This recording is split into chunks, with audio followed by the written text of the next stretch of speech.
Cela fait plusieurs jours que j'ai ce petit objet avec moi et franchement, il fallait que je vous le présente. C'est une création de notre ami Colonel Panic. C'est un peu dans le même esprit que le détecteur de drone que je vous avais présenté il y a quelques semaines. Si jamais vous n'avez pas vu la vidéo, je vous la mettrai en description. L'idée ici, ce n'est pas de pirater quoi que ce soit, mais plus de détecter ce qui nous entoure. Donc, c'est quoi le WeSpy?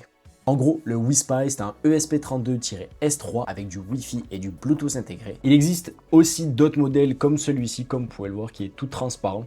Et en fait, vous pouvez voir le ESP32 juste ici. Et en fait, ici, vous avez le buzzer, donc tout est transparent. Si jamais, je le ferai probablement gagner sur mon Instagram. Donc, je vous mettrai aussi le lien en description de cette vidéo. N'hésitez pas à vous abonner, on est de plus en plus nombreux et je pense que je le ferai gagner aux 10 000 abonnés. En bref, son rôle est super simple, ça écoute les réseaux Bluetooth et Wi-Fi qui t'entourent. Je le radote, mais c'est super important que vous le compreniez, le WeSpy ne pirate absolument rien, c'est vraiment juste pour faire de la détection.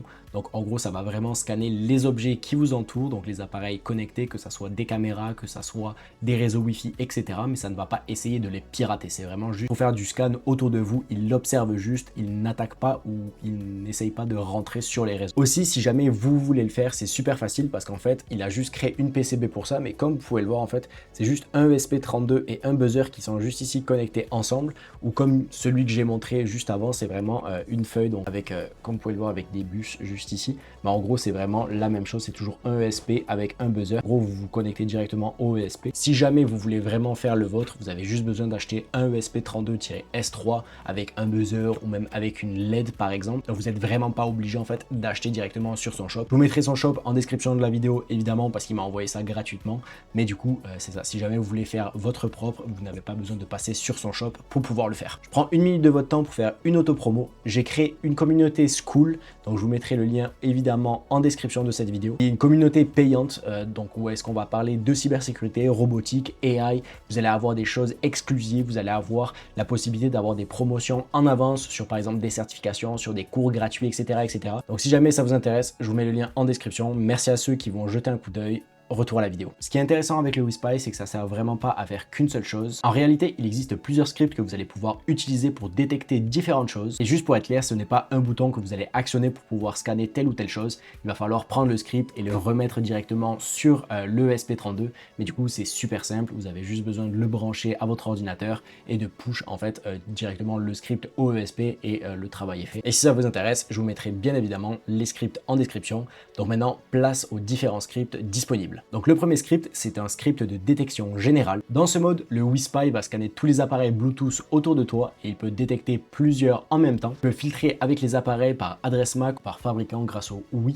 les organisations uniques identifiers. En gros, certains types d'appareils comme des caméras ou des objets connectés ont souvent des adresses MAC qui commencent de la même façon. Donc c'est super pratique si vous voulez détecter les appareils environnants. Donc il y a aussi un mode qui s'appelle Fox Hunter. Donc là vraiment, c'est complètement différent. On va vraiment choisir le type d'adresse MAC qu'on veut viser, donc le type d'appareil. Et en fait, ça va vraiment juste scanner ça. Donc vous n'allez pas avoir en fait tous les appareils qui sont autour de chez vous. Vous allez vraiment avoir les appareils avec lesquels vous avez mis l'adresse MAC. Donc c'est vraiment quelque chose qui est beaucoup plus visé. Ça va pas faire quelque chose de général. Ça va vraiment en fait détecter les appareils que vous voulez détecter. Ensuite, il y a le script FlockU. Donc le nom du script est bien évidemment provocateur, comme vous l'avez compris, FlockU.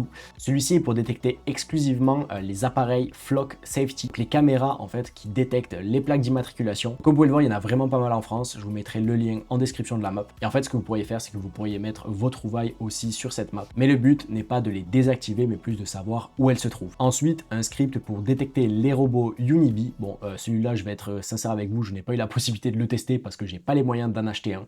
Mais du coup, peut-être dans un futur proche. Et enfin, un dernier script qui s'appelle SkySpy. Donc celui-ci va vraiment détecter les drones environnants avec le Remote ID. Un peu comme la vidéo que j'avais faite à ce sujet. Donc je vous invite à aller la voir. Mais du coup, c'est ça, c'est pour détecter les drones environnants avec du Remote ID. Donc si jamais toutes les détections que vous allez faire par exemple avec le script FlockU, vous allez pouvoir y avoir accès en affichant une carte accessible localement. Il va y avoir toutes les informations sur qu'est-ce que vous avez détecté, à quelle heure et à quel endroit. Donc c'est vraiment bien pour avoir une base de données en fait des appareils connectés autour de chez vous. Au final, le WeSpy te sert à comprendre tout ce qui communique autour de toi dans la vie de tous les jours sans que tu le voies. Que ça soit pour analyser des appareils Bluetooth, des caméras ou toute autre sorte d'appareil. Le but final de cet appareil, c'est de rendre visible l'invisible. Merci d'avoir regardé jusqu'à la fin. N'hésitez pas à vous abonner. On est de plus en plus nombreux et je vous remercie pour ça. Nous, on se retrouve pour une prochaine vidéo. C'était Loïc. Salut!